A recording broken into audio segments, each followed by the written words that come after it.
आमर राज्यर नूतन भाव दायित्व ग्रहण कर आम राज्य प्रभारी विजयपाल सिंह तोमर जी,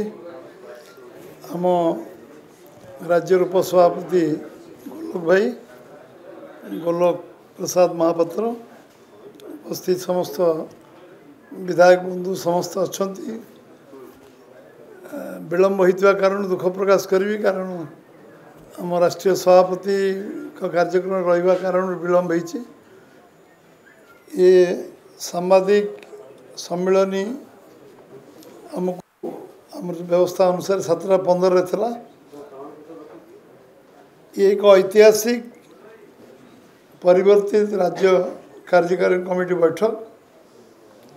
ओडिशा रे बीजेपी एकाकी सरकार गढ़ा 2024 मसीह प्रथम, कारण या पूर्व विगत 75 वर्ष भितर आम एकाकी सरकार करिवार सुजोग भारतीय जनता पार्टी को केवे मिल नथिला। 21 रु 20 सांसद जितवा लोकसभा रे ये मध्य प्रथम, गथर 8टी आम जितिलु। से आपण जरिया आमर राष्ट्रीय नेतृत्व यशस्वी प्रधानमंत्री नरेंद्र भाई मोदी, गृहमंत्री अमित शाह एवं राष्ट्रीय सभापति जगत प्रसाद नड्डा जी एवं पूरा टीम केंद्रीय टीम जो भाव से निर्वाचन को परिचालना कले, निर्वाचन को गुरुत्व देले, निर्वाचन में लड़वा को जो प्रकार आत्मविश्वास देले, से आज राज्य कार्यकारी कमिटी बैठक रे समस्त को तरफ को कृतज्ञता ज्ञापन करुच्ची। साधारण लोक माने जिते आगे निर्वाचन रे सबुठ आगे रहिले एवं आम बीजेपी पर रास्ता प्रकट कले, बीजेपी को शासन रे बसैया नीतिगत भाव निष्पत्ति नेले एवं सेमाने राजरास्ता को आसिले एवं पूर्ण समर्थन ज्ञापन कले, बिना संकोच रे बिना भय भ्रांति रे सेमाने सामना रे प्रचार रहिले। से आमे सेमान को धन्यवाद दौचु, अभिनंदन जनाऊचु एवं ये कार्यकारी कमिटी सेमान को पाखरे तांकर जो गुरु दायित्व आमको देइचंती से विश्वास को आमे आहुरी प्रतिबद्धता सहित कार्यकारी करिबु। कार्यकर्ता माने जो अखंड परिश्रम कले, जो अखंड परिश्रम एवं समस्ते गोटे विश्वास सहित काम कले, आउ समस्त भीतर जो आत्मिक संपर्क, समस्त भीतर जो टीम स्पिरिट निर्वाचन में आमको जितेबार सहायक है एवं ओडिशार जनसाधारण आमको जो आशीर्वाद कले, से कारण कार्यकर्ता भाई माने जो लोकों पाखे विश्वास निर्माण करि पारले निर्वाचन ये समय भितर, से कार्यकर्ता मानू अंतकरण धन्यवाद जनाऊँगी, अभिनंदन भी जनाऊँगी। आज राष्ट्रीय सभापति आमे आमको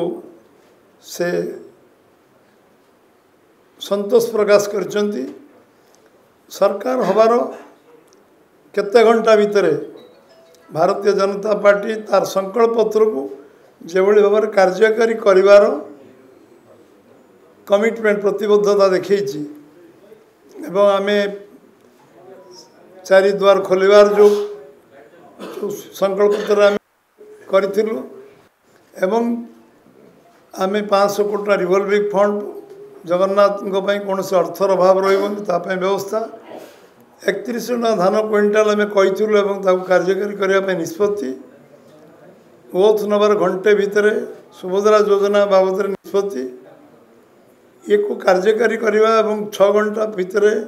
आम चारिद्वार खोलिया पूरा मंत्रिमंडल पुरी रे राति रही करी ओथ टेकिंग पर कैबिनेट डिसीजन पर भितर जो कार्य को समापन कर निश्चित भाव धन्यवाद समस्त को दिखाई मंत्रिमंडल कार्य सरकार काम कर परवर्ती वर्ष रत्न भंडार जो चर्चित विषय था ताकू मध्य जेभली भाव तार मोडालिटी तार व्यवस्था एवं ताकू गोटे सुचारू रूपे जो कमिटी को गोटे जो मैंने समाजर सम्मान्य व्यक्ति से कमिटी रखा नहीं काम करवा ये विषय एभली भाव में गोटे रत्न भंडार जगह शिफ्टिंग काम सरी गोटे प्रक्रिया लगे 45 दिन अनुमान कराऊँ अधिक भी लगिपारे किंतु प्रक्रिया गोटे अवसान हो जो लोक मन में थिला रत्न भंडार चाबी बोधे खोल एवं सरकार को धन्यवाद आम देचु जोभली भाव मुख्यमंत्री आमर घोषणा कले मिनिमम वेजेस विषय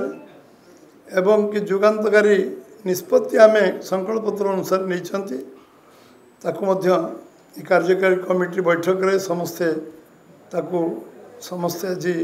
से कथा को प्रकाश कर राष्ट्रीय सभापति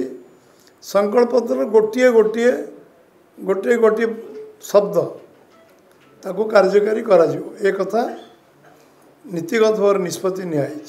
आम जहाँ जहाँ संकल्पपत्र कहीचु ताको आम कार्यकारी करूँ